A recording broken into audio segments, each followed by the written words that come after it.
आज था डे 5 और आज का जो पहला मैच खेला गया था कुशीनगर वर्सेस खैराबाद के बीच। बता दीजिए डे 4 का लास्ट मैच था जिसमें कुछ रिजल्ट नहीं आया था और कमेटी का फैसला था कि ये 5वें दिन पहला मैच खेला जाएगा और उसमें भी पूरा मैच हुआ, कोई भी रिजल्ट नहीं निकला। उसके बाद पेनाल्टी मारने का फैसला हुआ और उसके बाद 4-1 से कुशीनगर ने उस मैच को जीत लिया।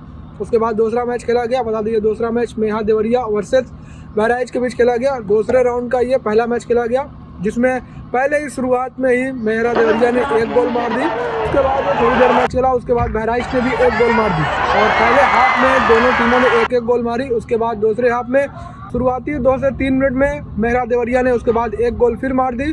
उसके बाद 5 मिनट बाद 1 गोल, उसके बाद 5 मिनट बाद 1 गोल, यानी टोटल मेहा देवरिया ने 4 गोल मारी और बहराइच ने सिर्फ 1 गोल मारी।